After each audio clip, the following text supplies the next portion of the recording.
বিসমিল্লাহির রহমানির রহিম। প্রিয় দেশবাসী, আসসালামু আলাইকুম। আমি সামিউল প্রধান রহমতে রাব্বানা থেকে বলছি। আজ 27 এপ্রিল আমার আম্মা মরহুমা রওশনারা প্রধানের 25তম মৃত্যুবার্ষিকী। 1999 সালের এই দিনে আম্মা দুরারোগ্য ক্যান্সার ব্যাধিতে আক্রান্ত হয়ে ঢাকার বারডেম হাসপাতালে ইন্তেকাল করেছিলেন। ইন্না লিল্লাহি ওয়া ইন্না ইলাইহি রাজিউন। আম্মার জন্ম 1935 সালে।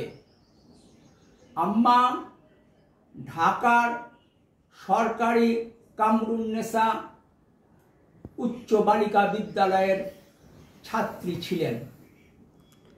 ওই সময় সরকারি কামরুন্নেসা উচ্চ বালিকা বিদ্যালয় ছাড়া ঢাকায় আর কোনো সরকারি বালিকা বিদ্যালয় ছিল না।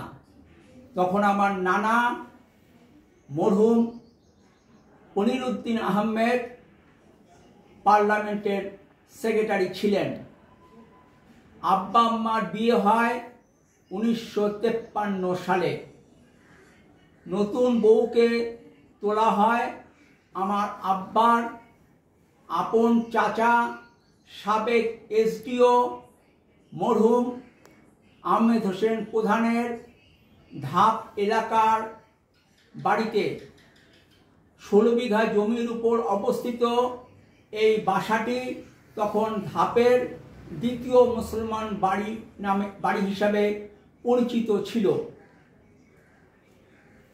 বগুড়ার মিশন হাসপাতালের ডাক্তার গিলবার্টের চিকিৎসা নেওয়ার পর 1959 সালের 19 ডিসেম্বর আমার বড় বোন ইয়াসমিন দিল আফরোজ প্রধান ফ্লোরার জন্ম হয়।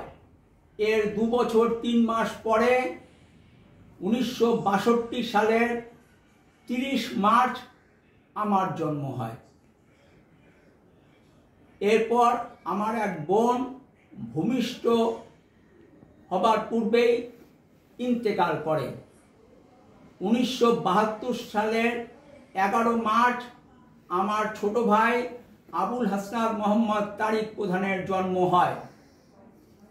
আম্মা জাতীয় ও ধর্মীয় চেতনা লালন করতেন।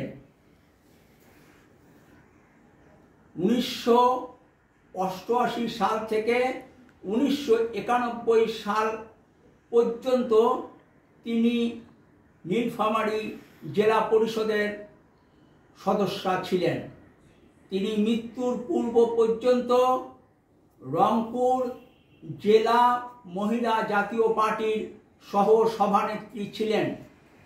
আপনারা মরহুমার রুহের মাগফিরাত কামনা করে দোয়া করবেন।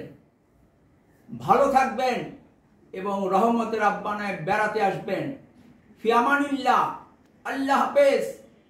বাংলাদেশ জিন্দাবাদ।